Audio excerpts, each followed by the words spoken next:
నమస్తే, welcome to our channel. నా పేరు నరేష్. ముఖ్యంగా చూసుకుంటే తెలంగాణలో ప్రభుత్వం పైన రోజు రోజుకి అది చెడ్డ పేరు అంటారా, లేకపోతే ప్రభుత్వం టైం బాగాలేదా అదే అనేది అర్థమవుతుంది. ప్రభుత్వం ఏ పథకం తీసుకున్న ఆ పథకం పక్కన పెట్టేస్తే నెక్స్ట్ వాళ్ళు చేసే కార్యక్రమం కానీ ఏదైనా కూడా వాళ్ళకి చెడ్డ పేరు తీసుకొస్తుంది. మొదటి నుంచి కూడా చూసాం. హైడ్రా మంచి కార్యక్రమం హైడ్రా, కానీ ఉన్న వాళ్ళకి ఏం కాలేదు, లేని వాళ్ళకి జరిగింది. ఆ తర్వాత హెచ్సియు విద్యార్థులు గవర్నమెంట్కి అగెస్ట్ అయ్యారు. ఇప్పుడు మిస్ వరల్డ్ పోటీలు ఒక ప్రపంచవ్యాప్తంగా బ్రాండింగ్ తీసుకొస్తాయి తెలంగాణను, హైదరాబాద్కి, ముఖ్యంగా తెలంగాణ రాష్ట్రానికి అనే విధంగా మిస్ వరల్డ్ పోటీలు తీసుకొస్తే ఈ మిస్ వరల్డ్ పోటీలో పార్టిసిపేట్ ఇప్పటివరకు 120-130 మంది రకరకాల దేశాలకు చెందినటువంటి మిస్ ఇండియా లాంటి అందగత్తలు అందరూ కూడా పార్టిసిపేట్ చేసినారు. కానీ ఈ చోమల ప్యాలెస్లో ఒక నైట్, అంటే అదొక నైట్ డిన్నర్ పెట్టడం జరిగింది. ఆ డిన్నర్కి మామూలుగా రేవంత్ రెడ్డి ముఖ్యమంత్రిగా, మంత్రులు, కొద్దిమంది వివిఐపీలు మాత్రమే హాజరవుతారు.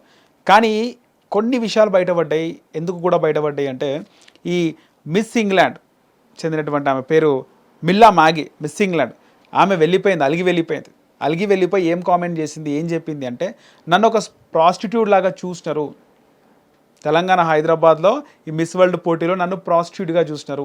ఎవరితో పడితే వాళ్ళతో మింగిల్ కమ్మన్నారు, ఎవరితో పడితే వాళ్ళతో క్లోజ్గా మూవ్ అవ్వమన్నారు. ముఖం తెలియదు, వాళ్ళ స్థాయిలో తెలియదు, చూడడానికి నార్మల్గా ఉన్నారు. అలాంటి వ్యక్తులతో, అలాంటి నాయకులతో, అలాంటి కొంతమంది వ్యక్తులతో నన్ను క్లోజ్గా ఉండమన్నారు.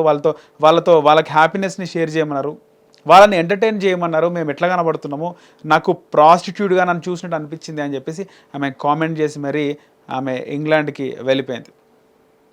సో ఇక్కడ ఒక మిస్ వరల్డ్, ఒక మిస్ ఇండియా లాంటి ఒక మిస్ కంట్రీకి చెందినటువంటి వ్యక్తి ఎందుకు తెలంగాణ రాష్ట్రం పైన, తెలంగాణ ప్రభుత్వం పైన ఎందుకు కావాలని కామెంట్స్ చేస్తుంది, వాస్తవం ఉంటేనే కదా కామెంట్స్ చేస్తుందని కొంతమంది విశ్లేషకులు అభిప్రాయపడుతున్నారు. ఇంతకీ ఆమె జరిగిన అవమానం ఏంటంటే, ఈ మిస్ వరల్డ్ పోటీల్లో భాగంగా చోమల ప్యాలెస్లో ఒక నైట్ పెట్టారు. మనం చూడొచ్చు. ఆ నైట్కి, డిన్నర్ నైట్కి ముఖ్యమంత్రి రేవంత్ రెడ్డి వాళ్ళ వైఫ్తో, అలాగే హీరో నాగార్జున గారు ముందు కూర్చున్నారు. ఇద్దరు మాట్లాడుకోలేదు. నాగార్జునను ముఖ్యమంత్రి రేవంత్ రెడ్డి పట్టించుకోలేదనే వీడియో మనం చూసినాం.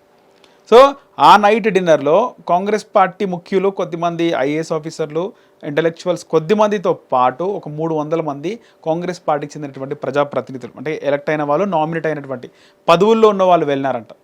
ఎమ్మెల్యేలు ఉంటారు, కార్పొరేషన్ చైర్మన్లు ఉంటారు, మార్కెట్ కమిటీ చైర్మన్లు ఉంటారు, కొద్దిమంది నామినేటెడ్ పోస్ట్లో ఎన్నికైన వాళ్ళు ఉంటారు కదా, వాళ్ళందరూ కూడా పోయినారు. వాళ్ళతో పాటు వాళ్ళ ఫ్యామిలీ మెంబర్స్ పోయినారు. అలా ఒక్కొక్క టేబుల్ పైన 6 మంది ఈ నామినేటెడ్, ఎలక్టెడ్ ప్రజాప్రతినిధులు, లీడర్స్ ఉంటే, ఇంకా 2 మిస్ వరల్డ్ పోటీలో పార్టిసిపేట్ చేసి 2 అందాల బామ్మలు కూర్చొని వాళ్ళని ఎంటర్టైన్ చేయాలి, వాళ్ళతో మాట్లాడాలి, వాళ్ళతో కలిసిపోవాలి.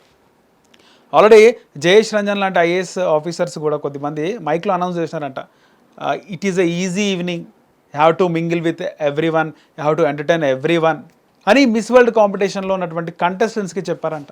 సో అందరు కూడా ఒక టేబుల్ పైన 6 మంది వీళ్ళు కూర్చుంటే, అంటే లీడర్స్, ప్రజాప్రతినిధులు కూర్చుంటే, మరోవైపు 2 ఈ అందాల బొమ్మలు కూర్చొని మాట్లాడడం, ఎంటర్టైన్మెంట్ చేయడము, సెల్ఫీలు దిగడము, వాళ్ళతో మాట్లాడడము, వీడియోస్ తీసుకోవడము, రీల్స్ చేయడము, ఇలా రకరకాలే జరుగుతున్నాయి. ఇవేవి కూడా మీడియా కవర్ చేయలేదు. మీడియా కేవలం వాళ్ళ పార్టిసిపేషన్, తర్వాత ఈ డిన్నర్ ప్రోగ్రాం కూడా సరిగా మీడియా చూపించలేదు. కానీ లేట్గా ఈ విషయాలన్నీ బయటకు వస్తున్నాయి. సో మేము ఎంతో కష్టపడి, ఎంతో ఒక మిస్ ఇండియా, మిస్ ఇంగ్లాండ్, ఇలా రకరకాల దేశాలను మేము ప్రాతినిధ్యం వహిస్తూ ఈ స్టేజ్కు వచ్చిన తర్వాత మమ్మల్ని ఎవరో కామన్, వాళ్ళు విఐపీస్ ఉండొచ్చు, ఎమ్మెల్యేలు ఉండొచ్చు, ఎంపీస్ ఉండొచ్చు, కామన్ ప్రజాప్రతినిధులను, కామన్ లీడర్స్తో మమ్మల్ని కూర్చోబెట్టి వాళ్ళని ఎంటర్టైన్మెంట్ చేయమంటారా? మీరు ఇచ్చినటువంటి ట్రీట్మెంట్ మాకు నచ్చలేదు, నన్నైతే ప్రాస్టిట్యూట్ లాగా చూసినారని ఏకంగా ఈ మిస్ ఇంగ్లాండ్ మిల్లా మ్యాగీ అయితే కామెంట్ చేసింది. దీనిపైన గవర్నమెంట్ కూడా ఒక కమిటీ వేసింది. కమిటీ అసలు ఏం జరిగింది, మిల్లా మ్యాగీ ఎందుకు నారాజైంది, మిల్లా మ్యాగీని మీరు ఏమైనా తప్పుగా చూసారా అని అదే కమిటీ బయటికి తీసే ప్రయత్నం అయితే జరుగుతుంది. మొత్తానికైతే ఈ మిస్ వరల్డ్ పోటీలు May 31st మిస్ వరల్డ్ పోటీలు జరగబోతున్నాయి. దీనికి సంబంధించి హైటెక్స్లో ఈ గ్రాండ్ ఈవెంట్ ఉంటుంది. కానీ మిస్ వరల్డ్ పోటీలో ఇది ఒక పెద్ద రిమార్క్గా మారిపోయింది. ఈ మిల్లా మ్యాగీ చేసిన కామెంట్స్ చాలా చెడ్డ పేరునైతే గవర్నమెంట్కి తీసుకొచ్చాయి.